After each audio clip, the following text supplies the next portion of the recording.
All right, last lesson on redox. Now what this lesson is going to allow us to do is kind of cross over to different subjects. Like this first equation is going to cross us over between redox chemistry and thermodynamics. And this will also allow us to calculate a little bit later, not this equation, but a little bit later, non-standard conditions. So first of all, let's remember what we said in yesterday's lesson, that if your E cell,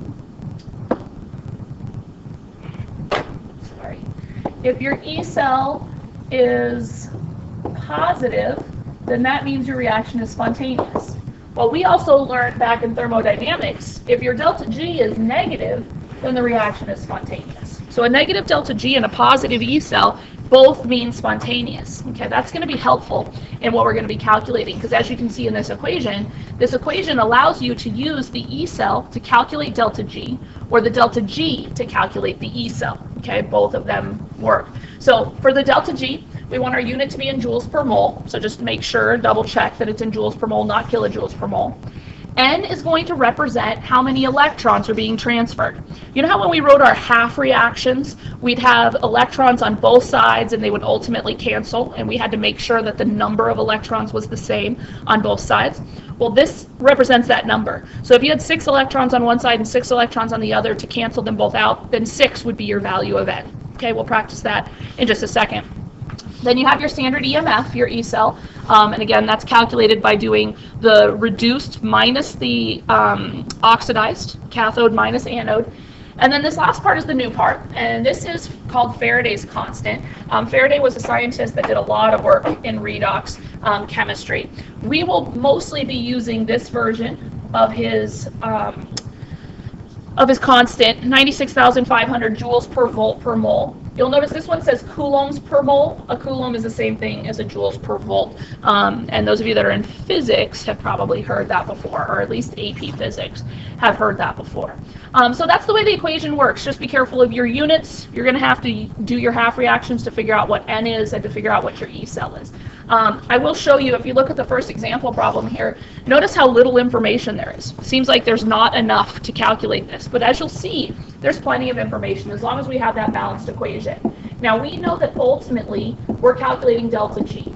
So I know I'm going to have to use this equation. So you always want to write down what equation you're using right off the bat so that you're thinking about it, thinking about what you have. Now in the problem, they really didn't give us anything. We know that we're solving for delta G. I don't know what N is yet. I always know that F is 96,500, so I'll just write that in. And I also don't know the E cell yet. So I have some work I have to do.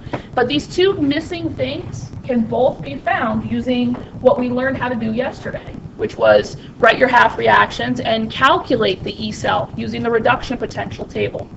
So what we're going to do, this equation right here, you notice has already been balanced for you, but when they balanced it, they canceled out the electrons like we always do. And we need to see those electrons. We need to be able to see how many we actually had. So we are going to unbalance it. We're going to pull the two half reactions apart. You can either start from ground zero and do it all, or I would just take what they've already told you. For example, you know that 4Ag and then 4Ag plus are going to be one of the half reactions. So they had canceled their electrons out. We know that originally in the half reaction there had to have been 4 electrons on that side to deal with that plus 4 from the silver.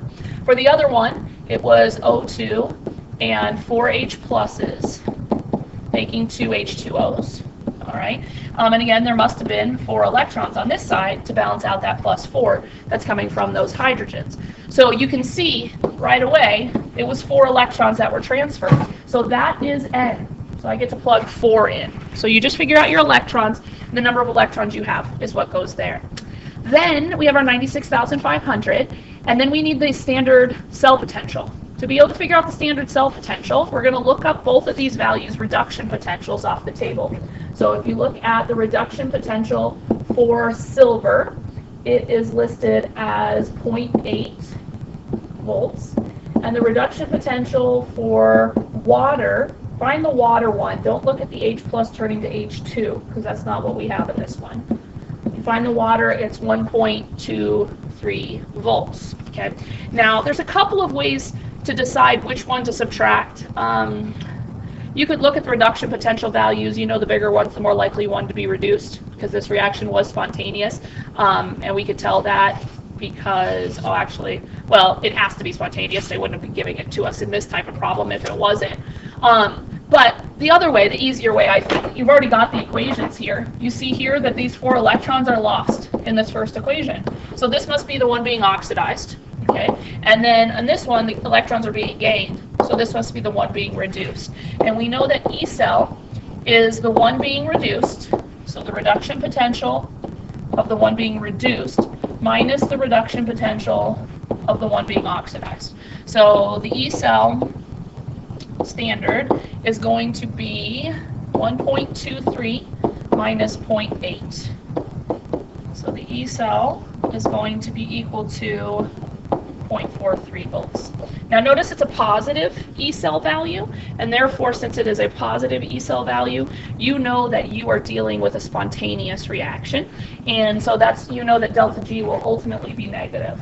So now I can come over and plug in my 0.43 here, and my delta G, if I multiply all of those times each other, will end up being negative, which is what we expected, 1.7 times 10 to the negative fifth, and again, delta G will always come out to be joules per mole. Okay, the electrons canceled out the volts part of Faraday's constant.